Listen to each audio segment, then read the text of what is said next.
Breaking news SLBC టన్నెల్లో 8 మంది కార్మికుల జాడ కోసం రెస్క్యూ ఆపరేషన్ 13 రోజులుగా కొనసాగుతూనే ఉంది. 13 రోజులైనా ఇంకా ఆ 8 మంది కార్మికుల ఆచూకీ తెలియడం లేదు. రెస్క్యూపై ఇప్పటి వరకు ఎటువంటి అధికారిక ప్రకటన కూడా లేదు. ప్రమాద ఘటనపై ఇటు అనేక అనుమానాలు కూడా వ్యక్తమవుతూ ఉన్నాయి. ఆ అనుమానాలు ఏంటి అని మీకు చెప్పి ఆ తర్వాత ఒకసారి టన్నెల్ దగ్గరికి వెళ్దాం. టన్నెల్ దగ్గర మా ప్రతినిధి సచిన్ కూడా ఉన్నారు. ఆ లోపల టన్నెల్ లోపల ఉన్న దృశ్యాలు మీరు ఆర్టీవీ స్క్రీన్ పైన చూడొచ్చు. టన్నెల్ లోపల టీబీఎం పడిపోయిన చోట ఉన్న చోటుకి వెళ్ళాలి అంటే ఇదిగో ఇన్ని అవాంతరాలు దాటుకుని మీరు వెళ్ళాల్సినటువంటి పరిస్థితి ఉంటుంది. మీరు అంటే అక్కడ రెస్క్యూ ఆపరేషన్లో పాల్గొంటున్న వాళ్ళు మధ్యలో అడ్డంగా ఉన్నటువంటి ఆ ఇనుప గొట్టాలు, ఆ మెషిన్కి సంబంధించినటువంటి పార్ట్స్, సెగ్మెంట్స్ అడ్డంగా పడిపోవడం, ఇవన్నీ కూడా కొన్ని టన్నుల బరువు ఉన్నటువంటి పదార్థాలు, అవి డెబ్రీస్ అంతా అక్కడ ఉన్నాయి. వాటన్నిటిని దాటుకుని ముందుకు వెళ్ళి రెస్క్యూ ఆపరేషన్స్ కొనసాగించడం అనేది చాలా కష్టసాధ్యంగా మారుతున్న పరిస్థితి కనిపిస్తుంది. ఇక్కడ ప్రధానంగా వ్యక్తమవుతున్న డౌట్లు ఏంటి అంటే 14 కిలోమీటర్ల దూరంలో ఆ టన్నెల్ మెయిన్ ఎంట్రన్స్ నుంచి లోపలికి 14 కిలోమీటర్ల దూరంలో ఇప్పుడు పనులు ప్రారంభించారు. అయితే ఆ పనులు ప్రారంభించేటప్పుడు అక్కడ కార్మికులు షిఫ్ట్కి వచ్చి 100 మంది పైన కార్మికులు పనిచేస్తూ ఉన్నారు. కాబట్టి ఆ సమయంలో ఒక ప్రమాదం జరిగిన సమయంలో కూడా దగ్గరగా 8 మంది కార్మికులు ఉన్నారు. అయితే అలాంటి చోట ప్రమాదం జరిగినప్పుడు కార్మికులకు సేఫ్టీ మెజర్స్ ఏంటి? ఏదైనా ప్రమాదం జరిగితే కార్మికులు ప్రమాదంలో పడిపోవాల్సిందేనా? సేఫ్టీ మెజర్స్ ఉన్నాయి. సహజంగా మనకి ప్రతి బిల్డింగ్కి కూడా ఇక్కడ సేఫ్టీ మెజర్స్ ఉంటాయి, ఫైర్ సేఫ్టీ మెజర్స్ ఉంటాయి, ఎస్కేపింగ్ మెకానిజం ఉంటుంది. వర్క్ జరిగేటప్పుడు ఫైర్ యాక్సిడెంట్ లాంటివి జరిగినాయి అంటే వేరే స్టైర్ కేసెస్ నుంచి బయటికి వచ్చేయటానికి ఎలివేటర్ మీద నుంచి కాకుండా వేరేగా రావడానికి మెట్ల మార్గం ఉంటుంది. మరి ఇలాంటి చోట ఒకే టన్నెల్ ఉంటుంది, ఒకే ముఖద్వారం ఉంటుంది. పరుగున ఆ టన్నెల్ ముఖద్వారం దగ్గర కొన్ని కిలోమీటర్లు బయటికి పరిగెట్టుకుని రావడానికి అవకాశం ఉండదు. కాబట్టి అక్కడే ప్రాణాలను రక్షించుకోవాల్సినటువంటి అవసరం ఉంటుంది. మిగిలిన వాళ్ళందరూ ప్రాణాలను రక్షించుకుని వచ్చారు, కానీ ఆ 8 మంది మాత్రం టీబీఎం లోపలే ఉండిపోయారు. అంటే అక్కడ కార్మికుల రక్షణ ఏర్పాట్లు ఏ విధంగా ఉన్నాయి అన్న దాని గురించి ఎంతవరకు కంపెనీ నోరు విప్పడం లేదు. అంతేకాదు కొన్ని టీబీఎం మెషిన్స్లో రెస్క్యూ రూమ్స్ కూడా ఉంటాయి. ఏదైనా ప్రమాదం సంభవించినప్పుడు ఆ రెస్క్యూ రూమ్లోకి వెళ్ళిపోతారు. ఆ రెస్క్యూ రూమ్లో వాళ్ళు ఉంటే ఆ తర్వాత రెస్క్యూ ఆపరేషన్స్ జరిగినప్పుడు వాళ్ళని క్షేమంగా తీసుకొచ్చేటువంటి అవకాశం ఉంటుంది. మరి ఈ టీబీఎంకి అలాంటి ఏర్పాట్లు ఉన్నాయా లేదా? ఇక్కడ 14 అతిపెద్ద సొరంగాన్ని తవ్వేటప్పుడు కార్మికుల రక్షణను, కార్మికుల భద్రతను దృష్టిలో పెట్టుకుని ఎటువంటి టీబీఎంను వాడాలి, ఎటువంటి టీబీఎంను వాడాల్సిన అవసరం ఉంది? మరి అలాంటి టీబీఎంను కంపెనీ వాడుతుందా లేదా? అధునాతన టీబీఎం అయి ఉండొచ్చు తవ్వటానికి, కానీ కార్మికుల రక్షణను కూడా దృష్టిలో పెట్టుకుని కార్మికుల రక్షణకు సంబంధించి ప్రమాదాలు జరిగినప్పుడు ఎస్కేపింగ్ మెకానిజం ఉన్నటువంటి టీబీఎంని వాడాల్సి ఉందా? అలాంటి టీబీఎంని కంపెనీ వాడిందా లేదా అనే డౌట్స్ కూడా ఇక్కడ వ్యక్తమవుతున్నాయి. టన్నెల్లో ప్రమాదకర పరిస్థితులు ఉన్నాయంటూ కొంతమంది కార్మికులు చెప్తున్నారు. సో ప్రమాదకర పరిస్థితులు ఉన్నాయని కార్మికులు చెప్పినప్పటికీ అక్కడ ఉన్నటువంటి ఇన్ఛార్జీలు లేదంటే కంపెనీ సిబ్బంది వాటిని ఇగ్నోర్ చేసి కార్మికులను లోపలికి పంపించారా? నిజానికి తిరిగి పనులను ప్రారంభించేటప్పుడు ఆ పనులు మొదలుపెట్టే దగ్గర కేవలం 4 రోజులు మాత్రమే అయింది పనులు మొదలుపెట్టి. ఆ పనులు ప్రారంభించేటప్పుడు అక్కడ ఉన్నటువంటి భౌగోళిక స్వరూపం ఏంటి? ఇన్ని రోజులు పనులు ఆగిపోయాయి కాబట్టి ఈ లోపు అక్కడ ఏదైనా భౌగోళిక స్వరూపంలో మార్పులు వచ్చాయా లేదా అన్న దాన్ని ధృవీకరించి సర్టిఫై చేశారా లేదా? ఈ రకమైనటువంటి డౌట్స్ అన్నీ కూడా వస్తూ ఉన్నాయి. నిజానికి కొన్ని టీబీఎం మెషిన్స్లో, టన్నెల్ బోర్ మెషిన్స్లో కార్మికుల సేఫ్టీ కోసం ప్రత్యేకమైనటువంటి రూములు ఉన్నాయి. అంటే టన్నెల్ లోపలికి వెళ్ళిపోతారు కాబట్టి అక్కడ ప్రమాదం జరిగిందంటే వాళ్ళు అక్కడ నుంచి ఎస్కేప్ కాలేరు. కాబట్టి అక్కడే కొన్ని సేఫ్టీ రూమ్స్ ఉండాలి. అలాంటి రూమ్ ఉన్నటువంటి టీబీఎమ్మా కాదా? అంటే అలాంటి రూమ్ ఉన్నటువంటి టీబీఎంను వాడాల్సిన పరిస్థితుల్లో వేరే టీబీఎంను వాడారా ఏంటి? ఈ విషయాల గురించి ఇంతవరకు కూడా కంపెనీ బయటకు వచ్చి ఏమీ చెప్పట్లేదు. మొదటి రోజు మాత్రం కంపెనీ కొన్ని విషయాలను చెప్పింది. ఆ తర్వాత కంపెనీ ప్రతినిధులు దీని గురించి, ఈ ప్రమాదం గురించి, అక్కడ ఉన్న పరిస్థితుల గురించి ఎటువంటి వివరాలని మీడియాకు తెలియచేయలేదు, ప్రజలకు తెలియచేయలేదు. ఈ నేపథ్యంలో ఈ డౌట్స్ అన్నీ కూడా వస్తున్నాయి. ఓకే, ఒకసారి ఇప్పుడు నేను ఎస్ఎల్బీసీ టన్నెల్ దగ్గరికి వెళ్తాను. టన్నెల్ దగ్గర మా ప్రతినిధి సచిన్ ఉన్నారు. సచిన్, ఈరోజు 13వ రోజు జరుగుతున్న సహాయక చర్యల వివరాలు ఏంటి? ఏమన్నా హోప్స్ వస్తూ ఉన్నాయా? పురోగతి ఏమైనా కనిపిస్తోందా? లేదు లేదు ఇంతకింతకి డే బై డే ఆపరేషన్స్లో కాస్త మందగమనం కనిపిస్తోంది రోహిత్. ఎందుకు నేను ఈ మాట అంటున్నానంటే కనుక ఫ్రమ్ ద బిగినింగ్ నుంచి చూసుకుంటే ఎక్కడో హోప్స్తోని ఏదో చేయాలి అనే తపనతో మొత్తం అందరూ ఇప్పటికీ ఆ తపన అయితే కనిపిస్తోంది. కానీ అక్కడ రెస్క్యూ ఆపరేషన్కి సరైన సాయం అందించాల్సిన సిచ్యువేషన్లో అటువంటిది ఏదీ లేదు అనేది చెప్పుకోవచ్చు. ఎందుకు నేను ఈ మాట అంటున్నానంటే నిన్న మొన్న మనం మాట్లాడుకోవడం జరిగింది. అక్కడ బెల్ట్కి సంబంధించి కన్వేర్ బెల్ట్ అనేది ఉపయోగంలోకి వస్తే బహుశా సిచ్యువేషన్ ఉంటుంది. అటువంటి సినారియో అంటే కన్వేర్ బెల్ట్కి సంబంధించి కనుక ప్రోగ్రెస్లో వస్తే అది మరింత హెల్ప్ అవుతుంది. అది కాని పక్షంలో అక్కడ శ్రమ జరుగుతోంది తప్ప శ్రమ నుంచి వచ్చిన డెబ్రిస్ ని బయటకు తీసుకురాలేకపోతున్నారు. ఇక్కడ కార్మికులకు సంబంధించి మీరు ఒక పాయింట్ ని రైజ్ చేయడం జరిగింది. కార్మికుల సేఫ్టీకి సంబంధించి ఇక్కడ ఒక మాట ఇదే అంశాన్ని నిన్న వంశీకృష్ణ అడిగిన పరిస్థితి ఆర్టీవీ. ఆయన ఒకటే చెప్పుకొచ్చారు, మేము ప్రికాషన్స్ తీసుకుంటున్నామని చెప్పిన సిచ్యువేషన్ ఉంది. కానీ ఎక్కడ సేఫ్టీకి సంబంధించి రెస్క్యూ ఆపరేషన్స్ నుంచి రెస్క్యూ ఆపరేషన్స్ నిర్వహిస్తున్న ప్రతినిధులు కావచ్చు లేకపోతే ఎవరు కూడా ఏంటి ఆ ఆల్టర్నేటివ్స్ ఆ ప్రత్యామ్నాయాలు ఏంటి అనేది కూడా ఎక్కడ చెప్పట్లేదు. కానీ మనం మాట్లాడిన సందర్భంలో ఒక విషయం క్లారిటీ కావాలి. ఈసారి అక్కడికి వచ్చిన ప్రజాప్రతినిధులను కానీ కంపెనీ సిబ్బంది కానీ వచ్చినప్పుడు ఇప్పుడు తీసుకుంటున్న ప్రికాషన్స్ కాదు, సహజంగా పని ప్రదేశంలో కార్మికుల రక్షణ కోసం తీసుకోవాల్సినటువంటి రక్షణ చర్యలు ఎస్కేపింగ్ మెకానిజం 100% ఆ టన్నెల్లో తీసుకున్నారా లేదా, ఈ విషయం గురించి కూడా ఒక క్లారిటీ కావాలి. అడుగుదాం, తప్పకుండా అడుగుదాం. అయితే ఇక్కడ ఇంకొక విషయం, ఎందుకంటే 14 కిలోమీటర్ల లోపల అంశానికి సంబంధించి మాట్లాడుకున్నప్పుడు అఫ్కోర్స్ మీరు కూడా ఇక్కడ ఉన్నారు, ఇక్కడ రిపోర్టింగ్ చేసిన సందర్భంలో వాళ్ళు ఆక్సిజన్ గురించి మాట్లాడుకున్న సందర్భం ఇదే క్వశ్చన్ నాకు అనుమానం వచ్చినప్పుడు ఇక్కడ వాళ్ళని అడిగే ప్రయత్నం చేస్తే కనుక ఎస్ అడగడం జరిగింది.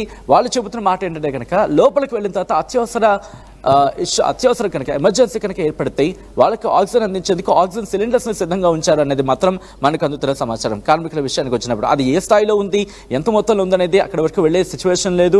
అక్కడ వాళ్ళు చెప్పే ఇన్ఫర్మేషన్ బేస్ చేసుకుని మనం స్టేట్మెంట్ ఇస్తున్న సిచ్యువేషన్ తప్ప ఎక్కడ కంక్లూషన్కి వస్తున్న పరిస్థితి లేదు. ఇంకొక మాట వినిపించిన పరిస్థితి, నిన్న కూడా ఇక్కడ రెస్క్యూ సిబ్బందిని మాట్లాడాను. అక్కడ ఎటువంటి పరిస్థితులు ఉన్నాయి, ఎటువంటి సిచ్యువేషన్ ఉందంటే ఆ పగుళ్ళు అయితే ఇంకా ఉన్నాయి. ఏ రోజైతే ఆ ప్రమాదం జరిగిన తర్వాత కూడా ఇంకా పగుళ్ళు ఉన్నాయి. ఆ పగుళ్ళ నుంచి నీటి ఊట కంటిన్యూ అవుతుంది. అవి ఎప్పుడు కూలిపోతాయన్న భయం అయితే మాత్రం వాళ్ళలో ఉంది. మరి అదే అన్న, ఇంత భయం ఉన్నప్పుడు మీరు ఎలా చేయగలుగుతున్నారంటే కనుక ఒకటే మేము చేయాల్సిన సిచ్యువేషన్ రిస్క్ ఉంది కానీ తప్పదు అంటూ కూడా వాళ్ళు చెప్పుకొచ్చిన పరిస్థితి. ఇక్కడ రెస్క్యూ ఆపరేషన్కి సంబంధించి మీరంటే ఎమర్జెన్సీ ఎస్కేపింగ్కి సంబంధించి ఎక్కడైనా కనిపిస్తుందంటే బిగ్గెస్ట్ క్వశ్చన్ మార్క్. ఎవరు కూడా ఎక్కడా కూడా దీనికి సంబంధించి సమాధానం చెప్పట్లేదు. మీరు ఒక మాట అనడం జరిగింది, ఇన్ఫాక్ట్ టన్నెల్ బోరింగ్ మెషిన్కి సంబంధించి మాట్లాడుకున్నప్పుడు అక్కడ ఎమర్జెన్సీ రూమ్ ఏదైనా ఉందా, రెస్క్యూ రూమ్ ఏదైనా ఉందంటే కనుక ఇంతవరకు జరిగిన పరిణామాలను ఒక్కసారి మనం అసెస్మెంట్ చేసుకుంటే ఇంతవరకు జరిగిన పరిణామాలను కనుక మనం గమనిస్తే ఆ మాట ఎక్కడా కనిపించలేదు. వాళ్ళు ఎక్కడైనా ఇరుక్కుని ఉండొచ్చు లేకపోతే ఎక్కడైనా ఉండొచ్చు అంటే ఒక మాట విన్నాను తప్ప టన్నెల్ బోర్ మిషన్కి సంబంధించి ఒక రెస్క్యూ రూమ్ ఉందనో లేకపోతే ఎమర్జెన్సీ రూమ్ ఉందనో ఎక్కడా కూడా వినిపించలేదు. ఇన్ఫాక్ట్ నిన్న ఆ టీబీఎంకి సంబంధించి మిషన్ ఎక్స్ప్లెనేషన్ వాళ్ళని అడిగాం. టన్నెల్ బోర్ మిషన్కి సంబంధించి ఇన్ఛార్జ్ అడిగినప్పుడు కూడా ఎక్కడ కూడా రెస్క్యూకి సంబంధించి ఆయన ఎక్కడ ఒక మెన్షన్ చేసిన పరిస్థితి లేదు. టన్నెల్ బోర్ మిషన్ ఆయన ఎక్స్ప్లెయిన్ చేశారు, ఎస్ ఇక్కడ ఇది ఉంటుంది, ఇక్కడ ఇది ఉంటుంది, ఇక్కడ 40 మంది చిక్కుకున్నారు, ఇక్కడ 8 ఉండే అవకాశం ఉంటుంది, లేకపోతే ఇక్కడ ఇరుక్కునే అవకాశం ఉంటుంది అంటూ కూడా ఆ మెషిన్ ఎక్స్ప్లెయిన్ చేశారు తప్ప ఎమర్జెన్సీ రెస్క్యూ రూమ్కి సంబంధించి ఎక్కడ కూడా మెన్షన్ చేయని పరిస్థితి. సో దీన్ని బట్టి ఒక కంక్లూషన్కి అయితే రాలేకపోవచ్చు కానీ క్లారిటీ అయితే వచ్చే అవకాశం కనిపిస్తోంది. టన్నెల్ బోర్ మిషన్లో రెస్క్యూ రూమ్ లాంటిది ఏదీ లేదు అనే ఒక అంచనాకైతే మాత్రం రావచ్చు. ఇక దాంతోపాటు ఆందోళనకు సంబంధించి కార్మికులు ఒక ఆందోళన అయితే ఉంది. ఎందుకంటే ఎంత ముందుకు వెళ్తున్న కొద్దీ శిథిలాలు ఎక్కడ పడిపోతాయో. అయితే ఇదే అంశానికి సంబంధించి అధికారులు ఏమంటున్నారంటే శిథిలాలు గుట్ట సైజు తగ్గుతోంది, అంటే క్రమక్రమంగా తగ్గుతోంది, ఈ నేపథ్యంలో మరింత ముందుకు వెళతాం. అయితే ఇక్కడ మరింత ముందుకు వెళతామనే అంశాన్ని ఇది కూడా నేను వాళ్ళతో మాట్లాడే ప్రయత్నం చేస్తాను. వాళ్ళు ఏమంటున్నారంటే కనుక ముందుకు వెళ్తే ఇంకా ప్రమాదం పొంచి ఉందేమో, ముందు వెళ్తే ఇంకా ప్రమాదం పెద్దదిగా ఉండొచ్చేమో. మరికొంతమంది ఏమంటున్నారంటే కనుక ఒకవేళ టన్నెల్ బోర్ మిషన్ని తీస్తే కనుక ఒక ఉధృతమైన నీటి ఊట ముందుకు రావచ్చేమో ఫోర్స్ అని ఒక అనుమానాన్ని ఒక భయాన్ని వ్యక్తం చేస్తున్నారు. వాళ్ళ మనసులో అటువంటి భయం ఉందంటే అర్థం చేసుకోవచ్చు. దాంతోపాటు వాళ్ళు ఇంకో మాట ఉటంకించడం జరుగుతుంది. ఇక్కడ ఎందుకు మేము మాట అంటున్నామంటే ఒక్కసారి సందుల్లో నుంచి కావచ్చు లేకపోతే చిన్న చిన్న గ్యాప్స్తో చూస్తున్న నీటి ఊట ప్రవాహాన్ని మీరు చూడండి. ఏదో నదీ ప్రవాహాన్ని తలపిస్తోంది తప్ప మామూలుగా అయితే ఏదో నీటి ఊటలా కనిపించట్లేదు, ఒక నదీ ప్రవాహాన్ని తలపిస్తోంది. కాబట్టి ఒకసారి మీరే ఊహించే ప్రయత్నం చేయని చెప్పి తిరిగి వాళ్ళు నాకు క్వశ్చన్ చేస్తున్న పరిస్థితి. సో అటువంటి ఒక భయం అయితే మాత్రం అక్కడ నెలకొంది. కార్మికుల్లో కావచ్చు, రెస్క్యూ సిబ్బందులు మాత్రం ఉంది. కానీ ఇక్కడ అధికారులు చెప్తుంది ఒకటే, జియోలాజికల్ సర్వే ఆఫ్ ఇండియా వాళ్ళు వెళ్ళారు, అక్కడ సర్వే చేయడం జరిగింది. ప్రస్తుతానికి అయితే అటువంటి ఇష్యూస్ ఏం లేవి అంటూ కూడా అధికారులు కావచ్చు, లేకపోతే అక్కడ రెస్క్యూ సిబ్బంది చెప్తున్న పరిస్థితి. ఇన్ఫాక్ట్ అధికారులు కూడా ఏమంటున్నారంటే కనుక నిపుణులు వెళ్తున్నారు, ఎప్పటికప్పుడు పరిస్థితిని అంచనా వేయడం జరుగుతుంది. ఒకవేళ పరిస్థితి ప్రమాదకరంగా ఉంది అంటే కనుక వెంటనే రెస్క్యూ ఆపరేషన్స్ ఆపేస్తాం, ఇదే చెప్పిన పరిస్థితి. ఒకవేళ ప్రమాదం వాళ్ళ ప్రాణాలకు పొంచి ఉండే పరిస్థితి ఉందంటే కనుక రెస్క్యూ ఆపరేషన్స్ని నిలిపివేసి వాళ్ళని మళ్ళీ వెనక్కి తీసుకొచ్చి దాని తర్వాత అక్కడ ఆ ప్రొసీజర్ అంతా కూడా, ఆ రెస్క్యూ ఆపరేషన్కి సంబంధించి ప్రొసీజర్ అంతా కూడా అంటే ఒక ప్రాపర్ ప్లాన్ వచ్చిన తర్వాత, ఒక ప్రాపర్ సజెషన్స్ వచ్చిన తర్వాత, వాళ్ళ సేఫ్టీకి ఇంకా ఇబ్బంది లేదు అనుకున్న సందర్భంలోనే మళ్ళీ రెస్క్యూ ఆపరేషన్ని పునరుద్ధరించడం జరుగుతుంది తప్ప ఇకపై ఒక్క ప్రాణం కూడా పోకూడదు అనే నిశ్చయానికి, ఒక నిర్ణయానికి వచ్చినట్టుగా తెలుస్తోంది. అయితే ఇప్పుడు వీళ్ళంతా కూడా ఒక హోప్ మీద ఉన్నారు, ఒక హోప్ మీద మాత్రమే పనిచేయడం జరుగుతోంది. కనీసం బహుశా మాట కాస్త కలవరపరచవచ్చు కొంతమంది, ఎందుకంటే కనీసం వాళ్ళ ఎవరైనా మృతి చెందుంటే వాళ్ళ శరీర భాగాలకు కావచ్చు, లేకపోతే కనీసం వాళ్ళ ఎముకలైనా వాళ్ళ కుటుంబాలకు ఇవ్వగలిగితే వాళ్ళు కాస్త వాళ్ళకి ఆ విషయంలో దోహదపడిన వాళ్ళం అవుతాం. అదొక్క దృక్పథంతోనే మేము పనిచేస్తున్నాం. ఎంత రిస్క్ని ఫేస్ చేస్తోంది కేవలం దానికోసం అంటూ కూడా రెస్క్యూ సిబ్బంది చెప్తున్నారు. దీని మీద ప్రభుత్వం అంటే ఇన్ఫాక్ట్ ప్రభుత్వం కావచ్చు, లేకపోతే జేపీ వాళ్ళు కావచ్చు, లేకపోతే రెస్క్యూ సిబ్బంది కావచ్చు, ఎటువంటి రియాక్షన్స్ ఇవ్వబోతున్నారు అనేది. ఎందుకంటే నేను ఒక మాట ఇక్కడ ప్రస్తావించాలనుకుంటున్నాను రోహిత్. మీకు గుర్తుంటే కనుక మంత్రి ఉత్తమ్ కుమార్ రెడ్డి కూడా దాదాపుగా 4 రోజుల సందర్భంలో ఆయన రెస్క్యూ ఆపరేషన్స్ గురించి మాట్లాడినప్పుడు రిస్క్ ఉంది, రిస్క్ని మినిమైజ్ చేసుకుంటూ, మిటిగేట్ చేసుకుంటూ ముందుకు వెళ్తున్నాం అన్నారే తప్ప రిస్క్ లేదని కానీ, లేకపోతే ఆల్టర్నేటివ్స్కి సంబంధించి ఆల్టర్నేటివ్స్ అనేవి ప్లాన్ చేస్తున్నారు. ఆల్టర్నేటివ్స్ ప్లాన్ ఉంది, బట్ ఆల్టర్నేటివ్ ప్లాన్స్ ఏంటనేది ఎక్కడా చెప్పడం లేదు. ఎందుకు పోనీ అక్కడ ఏమైనా గుహ లాంటిది ఏర్పాటు చేస్తారా, లేకపోతే అక్కడ ఏమైనా ఆల్టర్నేటివ్గా ఈ సేఫ్టీ ప్రికాషన్స్కి సంబంధించి ఒకవేళ ప్రమాదం ఏదైనా జరిగితే వెంటనే వాళ్ళు తప్పించుకునేందుకో, లేకపోతే వాళ్ళు అక్కడి నుంచి సచిన్ ఇప్పుడు ఆపరేషన్స్ ఏ విధంగా జరుగుతున్నాయి ఇవన్నీ సచిన్ ఇప్పుడు ఈ 13 రోజుల్లోనూ ఉన్న పురోగతి ఏంటి, అసలు ఈ 13 రోజుల్లోనూ సాధించింది ఏంటి? వెహికల్లో వెళ్లే ప్రయత్నం చేస్తాను. ఇదే మన వెహికల్ ఒకసారి టన్నెల్ దగ్గరికి వెళ్లే ప్రయత్నం చేద్దాం. ఎందుకంటే కనుక కింద ఎటువంటి సినారియో ఉందనేది ఒకసారి నేను మీకు టన్నెల్లో చూపించే ప్రయత్నం చేస్తాను. ఒకసారి ఆ వెహికల్లోకి వెళ్ళే ప్రయత్నం చేస్తున్నాం, ఎందుకంటే మరి కాసేపట్లో మనం టన్నెల్లోకి వెళ్ళబోతున్నాం. వెళ్ళిన తర్వాత అక్కడ ఎటువంటి సినారియో ఉండబోతోంది, దాంతోపాటు రెస్క్యూ ఆపరేషన్స్లో ఏమైనా రెస్క్యూ ఆపరేషన్స్ అయినా వేగం పుంజుకున్నాయా కూడా తెలుసుకునే ప్రయత్నం చేద్దాం. విజయ్ కూడా జాయిన్ అవుతున్నారు. సో మీరందరికీ అనేక క్వశ్చన్స్ అయితే మాత్రం రైజ్ అవుతున్నాయి రోహిత్. మరి ముఖ్యంగా 1 కాదు 2 కాదు అనేక సవాళ్లు ఎదురవుతున్న పరిస్థితి. మరి ముఖ్యంగా ఇక్కడి నుంచి వెళ్ళే సందర్భంలో కూడా ఇక్కడ రెస్క్యూ సిబ్బంది అనేక అనుమానాలని, క్వశ్చన్స్ని రేజ్ చేయడం జరుగుతోంది. మరి ముఖ్యంగా రోబోటిక్స్కి సంబంధించి కూడా మాట్లాడుకున్నారు. అవి ఎప్పుడు అందుబాటులోకి వస్తాయి, సేఫ్టీ మెషర్స్కి సంబంధించి అనేక క్వశ్చన్స్ అయితే మాత్రం ఇక్కడ రైజ్ అవుతున్నాయి రోహిత్. రైట్, రోబోట్స్ గురించి ముఖ్యమంత్రి కూడా చెప్పారు, అండ్ అక్కడ ఉన్న ఇంజనీర్లు కూడా దాని గురించి పరిశీలిస్తున్నాము అని చెప్తున్నారు. సో రోబోట్స్ వచ్చే అవకాశం ఉందా? ఆ రోబోటిక్ మెకానిజం ద్వారా లోపల రెస్క్యూ ఆపరేషన్స్ కొనసాగించడానికి అనువైన సిచ్యువేషన్ ఉందని అనుకుంటున్నారా? రైట్, ఎస్ఎల్బిసి టన్నెల్ దగ్గర ఇంకా రెస్క్యూ ఆపరేషన్స్ కొనసాగుతున్నాయి. ప్రమాదం జరిగేప్పటికీ 13 రోజులైంది, కానీ వారి జాడ కోసం ఎటువంటి ఆచూకీ కూడా లభించలేదు. అందులో కేవలం పనుల్లో కొంచెం పురోగతి లభిస్తూ ఉంది, కొంచెం ముందుకు వెళ్తూ ఉన్నారు, కానీ వాళ్ళ జాడ గురించి ఏ విధమైన సమాచారం కూడా దొరకలేదు. ఆ లోపల రెస్క్యూ ఆపరేషన్స్ కొనసాగుతున్న దృశ్యాలు మీరు ఆర్టీవీ స్క్రీన్ పైన చూడొచ్చు. వాటన్నిటిని కట్ చేసుకుంటూ ముందుకు వెళ్తున్నారు. కట్ చేసే కొద్ది, ఎందుకంటే ఆ టన్నెల్ బోర్ మెషిన్ మళ్ళీ దాని చుట్టూ మట్టి, అక్కడ తవ్వటానికి అవకాశం లేదు. ఒకవేళ అక్కడ కొంచెం తవ్వితే టన్నెల్ బోర్ మెషిన్ తగులుతుంది, దాన్ని మళ్ళీ అక్కడ కట్ చేసుకుని మళ్ళీ ఆ మట్టిని తీసి ముందుకు వెళ్ళటం అనేది చాలా కష్టసాధ్యంగా మారుతున్నటువంటి పరిస్థితి కనిపిస్తూ ఉంది. మరికొన్ని రోజుల సమయం పట్టే అవకాశం ఉంది అని అనుకుంటూ ఉన్నారు. లోపల రెస్క్యూ సిబ్బంది చేస్తున్న ప్రయత్నాలు కూడా ప్రమాదకర పరిస్థితుల్లోనే వాళ్ళంతా చేస్తున్నారు. మళ్ళీ ఏదైనా కూలటానికి అవకాశం ఉందేమో అనే భయం కూడా ఒక పక్క వ్యక్తమవుతుంది. అందుకే ముఖ్యమంత్రి కూడా అన్నారు, ఎవరికి కూడా ఎటువంటి చిన్న గాయం కూడా కాకుండా ఈ రెస్క్యూ ఆపరేషన్స్ని పూర్తి చేయాలని అనుకుంటూ ఉన్నాం. అవసరమైతే రోబోట్స్ని కూడా ఉపయోగించే ఆలోచన చేయమని ఆదేశాలు జారీ చేశామని ముఖ్యమంత్రి కూడా చెప్పారు. అక్కడ ఆపరేషన్స్ కొనసాగుతూ ఉన్నప్పుడు కొన్ని అనుమానాలు కూడా వ్యక్తమవుతూ ఉన్నాయి. నిజానికి 14 కిలోమీటర్ల దూరంలో ఆ టన్నెల్ లోపల ఏదైనా ప్రమాదం జరిగితే కార్మికులు తప్పించుకోవటానికి ఉన్న అవకాశాలు ఏంటి? ఇది వెరీ ప్రైమరీ క్వశ్చన్. ఇది చాలా ఫస్ట్ రావాల్సినటువంటి డౌట్ ఇది. సో వాళ్ళు తప్పించుకోవటానికి ఉన్న అవకాశం ఏంటి? అవి పడిపోతూ ఉన్నప్పుడు పరిగెడుతూ ఉంటే బతికినోడు బతికినట్టు, కప్పబడిపోయే వాళ్ళు కప్పబడిపోయినట్టేనా? లేదా ఏదైనా తప్పించుకోవటానికి ఒక స్పష్టమైన మెకానిజం ఉండాలి అని నార్మ్స్లో ఉందా? అలాంటి నార్మ్స్లో ఉన్న ప్రకారం అక్కడ సేఫ్టీ మెకానిజం ఉందా, ఎస్కేపింగ్ మెకానిజం ఉందా లేదా అన్న దానిపైన కంపెనీ ఎంతవరకు అధికారికంగా చెప్పడం లేదు. అధికారికంగా ప్రభుత్వ అధికారులు కూడా ఎవరు కూడా లోపల కార్మికులు ఉన్నప్పుడు ఏదైనా ప్రమాదం జరిగితే ఇదిగో ఈ విధంగా తప్పించుకోవడానికి ఒక మెకానిజం ఉందని ఇటు అధికారులు కూడా చెప్పలేదు. నిజానికి కొన్ని టన్నెల్ బోర్ మెషిన్స్ ఉన్నాయి. ఈ టన్నెల్ బోర్ మెషిన్ కూడా అధునాతన మెషిన్ ఇది. అయితే కొన్ని టన్నెల్ బోర్ మెషిన్స్లో కార్మికులు లోపల ఉన్నప్పుడు ప్రమాదం జరిగినప్పుడు వాళ్ళందరూ కూడా ఒక రూమ్లోకి వెళ్ళిపోవడానికి అవకాశం ఉన్న టన్నెల్ బోర్ మెషిన్స్ ఉన్నాయి. మరి ఇది చాలా పెద్ద టన్నెల్ని తవ్వుతూ ఉన్నారు. సుమారు ఇప్పటి వరకు తవ్విందే 14 కిలోమీటర్లు, ఇంకా అక్కడ 10 కిలోమీటర్లు తవ్వాలి.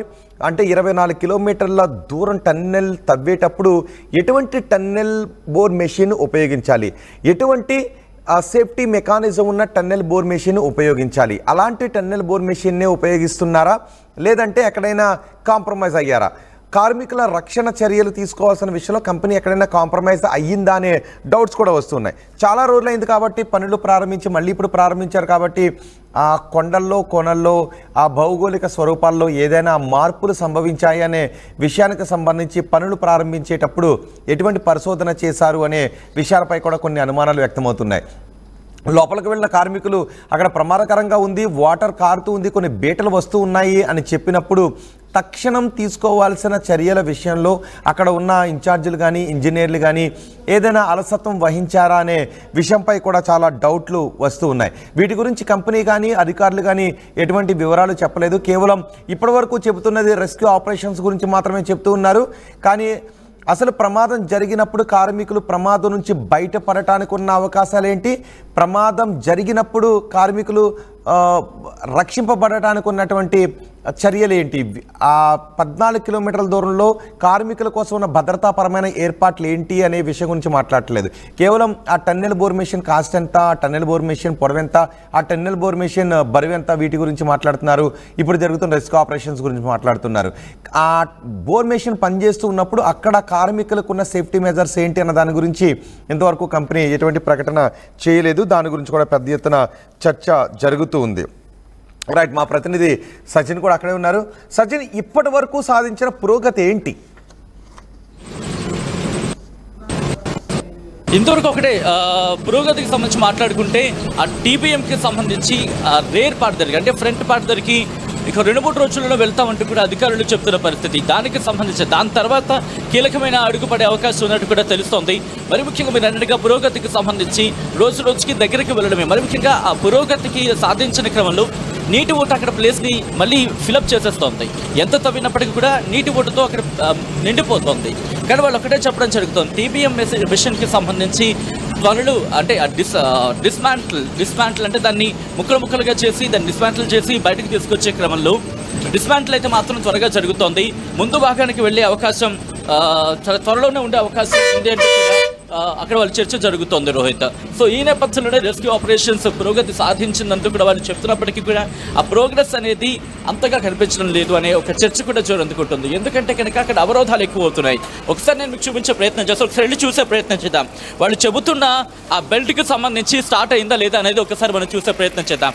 ఎందుకంటే 2 రోజుల నుంచి ఇదిగో ఈ బెల్టే రోహిత్ మనం 2 రోజుల నుంచి మాట్లాడుకుంటుంది. ఆ బెల్ట్ కనుక స్టార్ట్ అయ్యి ఉంటే ఈ పక్కన గుట్ట చూస్తుంటే కనుక ఇది రీసెంట్గా అంటే ఎప్పుడైతే టనల్ బోర్ మిషన్కి సంబంధించి టనల్ బోర్ మిషన్ కాదు, ఈ కన్వేర్ బెల్ట్ అనేది పునరుద్ధరించబడిందో ఆ తర్వాత ఇదిగో ఆ కన్వేర్ బెల్ట్ ద్వారా పోగైన గుట్ట ఇది దాదాపుగా వాళ్ళు ఏం చెప్తున్నారంటే గంటకి 800 మెట్రిక్ టన్నులు 800 నుంచి 1000 మెట్రిక్ టన్నులు అనేది పోగే అవకాశం ఉంటుంది. కానీ ఇప్పుడు చూసుకుంటే కనుక ఇది పనిచేయట్లేదు. ఇది జరుగుంటే ఇది ఒక కీ చేంజర్ అయ్యేది. కానీ ఇది ప్రస్తుతం హోల్డ్ ఆన్ అవ్వడం మందకొడుకనే సాగుతోంది. బురద మట్టి మాత్రమే బయటకు రావడం. కన్వేయర్ బెల్ట్ రిపేర్ చేయడానికి అన్ని ఏర్పాట్లు చేసాం, పనిచేస్తుంది, కొన్ని గంటల్లోనే పని చేయబోతుంది అని అన్నారు. అంటే ఇప్పటి వరకు ఒక ట్రయల్ రన్ కూడా కన్వేయర్ బెల్ట్ కి సంబంధించి జరగలేదా?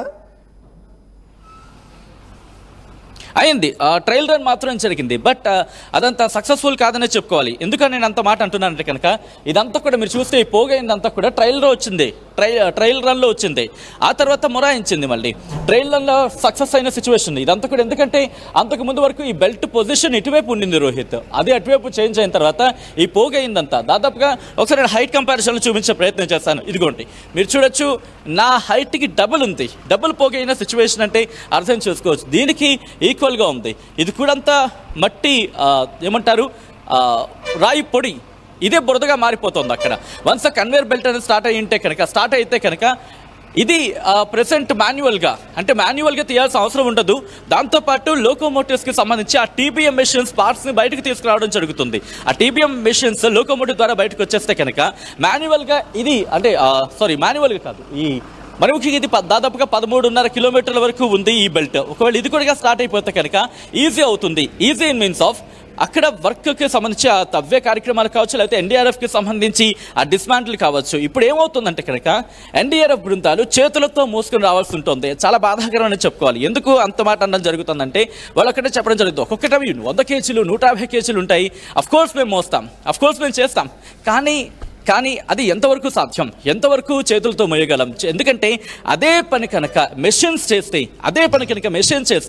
ఆ చేసే పని ఏదో అంటే వాటిని మోసే కార్యక్రమం ఏదైతే ఉంటుందో ఆ పనిని మేము వేరే దాన్ని ఉపయోగించగలం. అదే శ్రమను వేరే దాని మీద ఉపయోగించగలిగితే ఇంకా రెస్క్యూ ఆపరేషన్స్ మరింత స్పీడప్ అవుతాయి. ఇక్కడ కూడా నిన్న కూడా ప్రయత్నం చేశారు, దీన్ని పునరుద్ధరించే ప్రయత్నం జరిగింది. కానీ చూస్తే ఇంకా ఆపరేషన్లు అయితే మాత్రం రాలేదు. ఒకవేళ ఆపరేషన్లోకి వచ్చి ఉండుంటే కనుక దాదాపుగా ఈ రోజుకి ఒక పురోగతి అయితే మాత్రం గ్యారంటీ కనిపించేది. ఎందుకు ఈ మాట అంటే కనుక అక్కడ మట్టి బురద ఆ స్థాయిలో ఉంది. తట్టలతో మట్టిలు తీసుకోవాల్సి వస్తుంది. సిగ్నల్ కార్మికులు కావచ్చు, మిగతా వాళ్ళు కావచ్చు, ఎన్డీఆర్ఎఫ్ పక్క డిస్మాంటిల్ చేస్తుంది. ఫైర్ సిబ్బంది కూడా పాల్గొంటున్నారు, ర్యాట్ మైనర్స్ కూడా ఉన్నారు. వీళ్ళందరూ కూడా ఒకటే చెప్పడం జరుగుతోంది. ఎందుకంటే సిచ్యువేషన్ కనుక నార్మలైజ్ అయితే సాధారణ స్థితికి చేరుకుంటా అంటే కన్వేయర్ బెల్ట్ పనిచేసి అలాగే లోకోమోటివ్స్కి సంబంధించి కూడా పనిచేసుకుంటాయి.